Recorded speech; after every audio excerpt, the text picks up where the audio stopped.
Welcome back to my Kamala's kitchen and daily vlogs. ದಯವಿಟ್ಟು ಯಾರ್ಯಾರೆಲ್ಲ ನನ್ನ ಚಾನಲ್ನ ನೋಡ್ತಾ ಇದ್ದೀರಾ ಆದಷ್ಟು ಬೇಗ ಸಬ್ಸ್ಕ್ರೈಬ್ ಮಾಡ್ಕೊಳ್ಳಿ. ಹಾಗೆಯೇ ನಿಮ್ಮ ಫ್ರೆಂಡ್ಸ್ಗೆಲ್ಲ ಕೂಡ ನಾನು ಮಾಡಿರುವಂಥ ಎಲ್ಲ ವೀಡಿಯೋಸ್ನ ಶೇರ್ ಮಾಡಿ ಹಾಗೆ ಸಪೋರ್ಟ್ ಮಾಡಿ ಅಂತ ಕೇಳ್ಕೊಳ್ತಾ ಇವತ್ತಿನ ಬುಧವಾರದ ವ್ಲಾಗ್ನ ಶುರು ಮಾಡ್ತಿದ್ದೀನಿ. ಸೊ ಹಾಗೇ ಹಬ್ಬ ಎಲ್ಲ ಮುಗೀತು, ಹಾಗಾಗಿ ಇವತ್ತು ಬುಧವಾರದ ವ್ಲಾಗ್ ಅಂದರೆ ಇವತ್ತು ಏನೇನೆಲ್ಲ ರೆಸಿಪಿ ಮಾಡ್ತೀವಿ, ಹಾಗೆಯೇ ಇವತ್ತು ಯಾವ ರೀತಿ ವ್ಲಾಗ್ನ ಮಾಡ್ತೀನಿ ಅಂತ ನೀವು ಕೂಡ ನೋಡಿ ನಿಮಗೆ ಇಷ್ಟ ಆದರೆ ದಯವಿಟ್ಟು ಕಮೆಂಟಲ್ಲಿ ತಿಳಿಸಿ. ಸೊ ಇವತ್ತು ಎಲ್ಲರೂ ಕೂಡ ಮನೆಯಲ್ಲಿ ತುಂಬ ಬ್ಯುಸಿಯಾಗಿದ್ದಾರೆ, ನೀವೇ ನೋಡ್ತಾ ಇರ್ಬೋದು. ಹಾಗೆ ನಾನು ಕೂಡ ಅಡುಗೆ ಮಾಡೋದ್ರಲ್ಲಿ ಬ್ಯುಸಿ ಇದ್ದೀನಿ. ಈ ಬುಧವಾರದ ವ್ಲಾಗ್ ಕೂಡ ಅಮ್ಮ ಮನೆಯಿಂದನೇ ಶೇರ್ ಮಾಡ್ತಾಯಿದ್ದೀನಿ. ಸೊ ನಾನ್ ವೆಜ್ ಅಡುಗೆ ಮಾಡೋದಕ್ಕೋಸ್ಕರ ಇದನ್ನೆಲ್ಲ ರೆಡಿ ಮಾಡ್ಕೊಂಡಿದ್ದೀನಿ. ಈರುಳ್ಳಿ, ಬೆಳ್ಳುಳ್ಳಿ, ಕೊತ್ತಂಬರಿ ಆಗಿರ್ಬೋದು, ಪ್ರತಿಯೊಂದು ಕೂಡ ಎಲ್ಲವನ್ನು ರೆಡಿ ಮಾಡಿ ಇಟ್ಕೊಂಡಿದ್ದೀನಿ. ಸೊ ಏನೇನೆಲ್ಲ ಮಾಡ್ಬೋದು ಇವತ್ತು ರೆಸಿಪಿ ಅಂತ. ಸೊ ಹೊಸ ತೊಡಕು ಆಗಿರೋದ್ರಿಂದ ಇವತ್ತಿನ ಈ ರೆಸಿಪಿ ನಿಮ್ಮ ಜೊತೆ ಹಾಗೆಯೇ ಸ್ವಲ್ಪನೇ ವೀಡಿಯೋಸ್ನ ಶೇರ್ ಮಾಡ್ಕೊಳ್ತೀನಿ. ಸೊ ಹಾಗೆ ಮಟನ್ ಸಾಂಬಾರು ಅಂದರೆ ನಮ್ಮ ಕಡೆ ಯಾವ ಥರ ಮಾಡ್ತೀವಿ, ಮಟನ್ ಸಾಂಬಾರು ಮಾಡೋದಕ್ಕೋಸ್ಕರ ತೆಂಗಿನಕಾಯಿ ಕೂಡ ತುರಿದು ಇಟ್ಕೊಂಡಿದ್ದೀವಿ.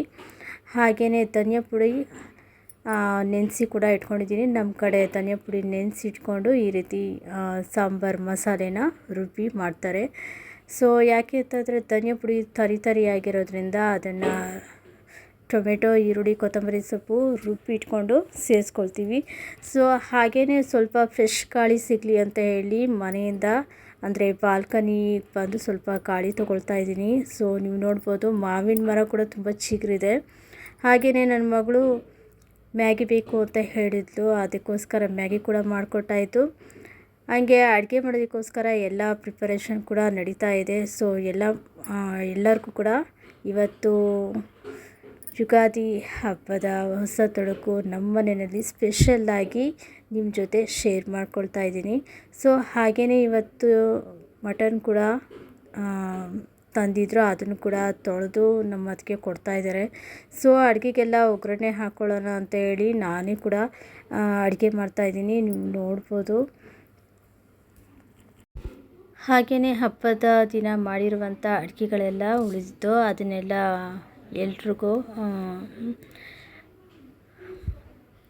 ಎಲ್ರಿಗೂ ತಿಂಡಿ ಆದ ನಂತರ ಖಾಲಿ ಆದ ನಂತರ ಮಿಕ್ಕಿರುವಂಥದ್ದನ್ನೆಲ್ಲ ಪಾತ್ರೆಗಳನ್ನೆಲ್ಲ ತೊಳೆದು ಇಟ್ಕೊಳ್ತಾ ಇದ್ದಾರೆ. ಸೊ ಈ ಕಡೆ ನಾನು ಅಡುಗೆ ಮಾಡೋಣ ಅಂತ ಹೇಳಿ ಮಟನ್ಗೆ ಪ್ರತಿಯೊಂದನ್ನು ಕೂಡ ಮಸಾಲೆಗಳನ್ನ ರೆಡಿ ಮಾಡ್ಕೊಂಡಿದ್ದೀನಿ. ಸೊ ಹಂಗೆ ಒಗ್ಗರಣೆ ಹಾಕೋಬೇಕಾಗಿತ್ತು. ಹಂಗೆ ಒಂದು ಪಾತ್ರೆ ಕೂಡ ಇಟ್ಕೊಂಡಿದ್ದೀನಿ, ಪಾತ್ರೆಗೆ ಸ್ವಲ್ಪ ಎಣ್ಣೆ ಹಾಕ್ಕೊಂಡಿದ್ದೀನಿ. ಈರುಳ್ಳಿ ಕೂಡ ಸ್ವಲ್ಪ ಸಣ್ಣದಾಗಿ ಹೆಚ್ಚಿ ಹಾಕೊಂಡ ನಂತರ ಚೆನ್ನಾಗಿ ಒಗ್ಗರಣೆ ಮಾಡ್ಕೊಳ್ಬೇಕು. ಒಗ್ಗರಣೆ ಆದ ನಂತರ ನಾನು ತೊಳೆದಿಟ್ಕೊಂಡಿರುವಂಥ ಮಟನ್ನ ಕೂಡ ಒಗ್ಗರಣೆಗೆ ಹಾಕ್ಕೊಳ್ತಾ ಇದ್ದೀನಿ.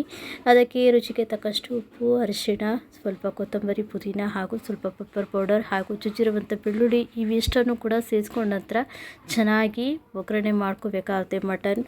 ಚೆನ್ನಾಗಿ ಮಟನಲ್ಲಿ ನೀರಿನಂಶ ಇರೋದ್ರಿಂದ ಮಟನಲ್ಲಿ ನೀರೆಲ್ಲ ಇಂಗಿದ ನಂತರ ಬಿಸಿ ನೀರು ಹಾಕ್ಕೊಂಡು ಆನಂತರ ನಮ್ಮ ಕಡೆ ಮಟನ್ನ ಚೆನ್ನಾಗಿ ಬೇಯಿಸ್ಕೊಳ್ತಾರೆ. ಆನಂತರ ರುಬ್ಬಿರುವಂಥ ಮಸಾಲೆಯನ್ನು ಹಾಕ್ಕೊಂಡು ಚೆನ್ನಾಗಿ ಮಟನ್ ಸಾಂಬಾರನ್ನ ಮಾಡ್ತಾರೆ. ಸೊ ಈ ಕಡೆ ಬಂದು ನಮ್ಮಮ್ಮ ಸೋಫಾನೆಲ್ಲ ಕೂಡ ಕ್ಲೀನ್ ಮಾಡ್ತಾಯಿದ್ರು. ಹಾಗೆ ಮನೆ ತುಂಬ ಜನ ಇರೋದ್ರಿಂದ ಈ ಕಡೆ ಮನೆ ಕೆಲಸ ಕೂಡ ಆಗಬೇಕು, ಅಲ್ಲಿ ಅಡುಗೆ ಕೂಡ ಆಗಬೇಕು. ಹಂಗಾಗಿ ಒಬ್ಬರು ಕೆಲಸ ಮಾಡಿಕೊಟ್ರೆ ಇನ್ನೊಬ್ಬರು ಅಡುಗೆ ಮಾಡ್ಕೊಳ್ಳೋದು, ಈ ರೀತಿ ಮಾಡ್ತಾಯಿದ್ವಿ. ಸೊ ಹಂಗೇನೆ ಫ್ಯಾಮಿಲಿ ಪ್ಯಾಕ್ ಐಸ್ ಕ್ರೀಮ್ ಕೂಡ ತೊಗೊಂಡು ಬಂದಿದ್ದರು, ಬಿಸಿಲು ಇರೋದ್ರಿಂದ. ಸೊ ಅದನ್ನು ಕೂಡ ಎಲ್ಲರೂ ಶೇರ್ ಮಾಡಿ ತಿಂದಾಯಿತು. ಇದ್ರ ಜೊತೆಗೆ ನಾನು ಚಿಕನ್ ಕೂಡ ಒಗ್ಗರಣೆ ಹಾಕಿದ್ದೆ, ಅದನ್ನು ಕೂಡ ಚಾಪ್ಸ್ ಮಾಡೋಣ ಅಂತ ಹೇಳಿ ಮಸಾಲೆನೆಲ್ಲ ರುಬ್ಬಿ ಇಟ್ಕೋಬೇಕಾಗಿತ್ತು. ಸೊ ಈ ಕಡೆ ನೋಡಿ ಮಸಾಲೆ ಕೂಡ ರೆಡಿಯಾಗಿದೆ. ಹಾಗೆ ನಮ್ಮ ಅಣ್ಣನ ಮಗ ನಿದ್ದೆ ಮಾಡಿ ಎದ್ದಾಯಿತು. ಸೊ ಆಟ ಆಡ್ತಿದ್ದಾರೆ, ನೀವು ನೋಡ್ಬೋದು. ಸೊ ಹಾಗೇ ಮಧ್ಯಾಹ್ನ 3 ಗಂಟೆ ಆಗಿಬಿಟ್ಟಿತ್ತು. ಸೊ ಅಡುಗೆ ಕೂಡ ಎಲ್ಲ ರೆಡಿ. ಹಾಗೆಯೇ ಇವತ್ತು ಚಿಕನ್ ಚಾಪ್ಸ್ ಕೂಡ ರೆಡಿಯಾಗಿದೆ. ಹಾಗೆಯೇ ನಮ್ಮಮ್ಮ ಒಂದು ಬಾಕ್ಸ್ಗೆ ಚಿಕನ್ ಚಾಪ್ಸ್ನ ತೆಗೆದು ಇಡ್ತಾ ಇದ್ದಾರೆ.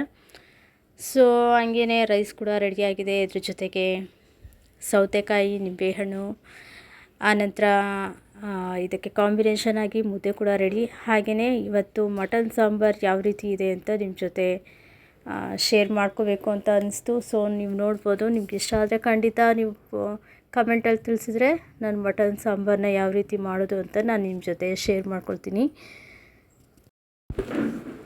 ಸೊ ನನ್ನ ಚಾನಲ್ನ ಯಾರ್ಯಾರೆಲ್ಲ ನೋಡ್ತಾ ಇದ್ದೀರಾ ಆದಷ್ಟು ಬೇಗ ಸಬ್ಸ್ಕ್ರೈಬ್ ಮಾಡ್ಕೊಳ್ಳಿ. ನಿಮ್ಮ ಅನಿಸಿಕೆಗಳನ್ನ ನನ್ನ ಕಮೆಂಟ್ ಬಾಕ್ಸ್ನಲ್ಲಿ ತಿಳಿಸಿ. ಸೊ ಲೈಕ್ ಮಾಡಿ, ಹಾಗೆ ನಿಮ್ಮ ಫ್ರೆಂಡ್ಸ್ಗೆಲ್ಲ ಕೂಡ ಶೇರ್ ಮಾಡಿ. ಹಾಗಿದ್ದರೆ ನಿಮ್ಗೆಲ್ರಿಗೂ ಇಷ್ಟ ಆಗಿದೆ ಅಂತ ಅಂದ್ಕೊಳ್ತೀನಿ. ಸೊ ಮತ್ತೊಮ್ಮೆ ಹೊಸ ಇಂಟ್ರೆಸ್ಟಿಂಗ್ ವಿಡಿಯೋದೊಂದಿಗೆ ನಿಮ್ಮ ಜೊತೆ ಖಂಡಿತ ಹೊಸ ಬ್ಲಾಗ್ನಲ್ಲಿ ಮತ್ತೊಮ್ಮೆ ಬಂದೇ ಬರ್ತೀನಿ. ಸೊ ನೀವನ್ನೆಲ್ಲ ನೋಡಿದ್ದಕ್ಕೆ ತುಂಬ ತುಂಬ ಧನ್ಯವಾದಗಳು.